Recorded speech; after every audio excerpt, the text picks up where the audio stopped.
First of all, let me start by saying that you want to collectively experience the five senses at one time at a celebration. And entertainment, of course, is the sound.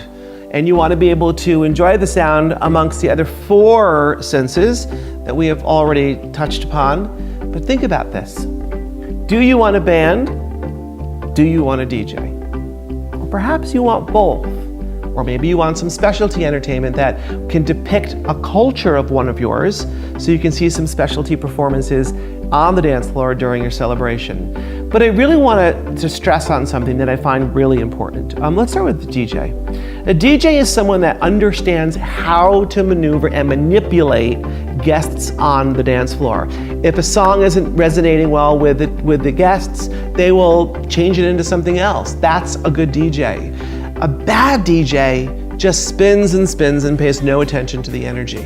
Now, sometimes DJs come with MCs, sometimes they play both roles. To me, I never want to hear an MC or a DJ, never even want to hear their presence. I want them to do their job. When there's too much announcing going on, it reflects the wrong vibe for me. I don't need the first course announced that it's being served. I don't need people to be told to be seated at the table to enjoy their first meal. And I don't want people constantly telling the guests to be doing specific things. The music should generate the flow. Think about this, whether now if it's a DJ or a band. You walk into a room, a location where the party is taking place. I believe that the energy should be here when you walk in, not here, and begin to escalate, because you will never get from here to here in 4 hours.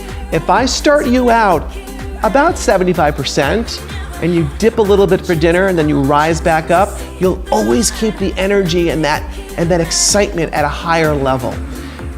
A wedding celebration is not about going to a restaurant, sitting down and relaxing. It's about being on the dance floor, moving around, talking, drinking, enjoying people's energy and time.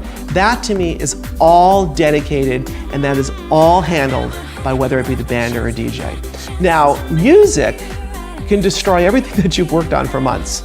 A bad band, a bad DJ can literally destroy your celebration from the moment it starts. And then you cannot gain that access to getting it to the place I want you to be at. Now, a band.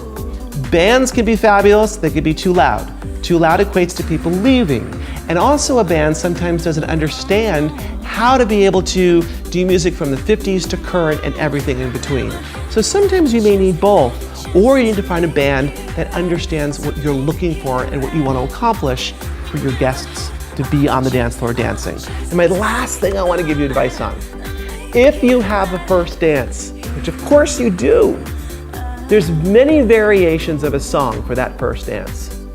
Be sure to send to your band or DJ the version that you want to hear, that you have practiced dancing to.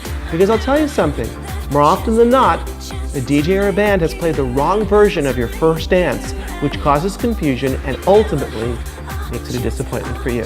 So energy is the heartbeat of your wedding.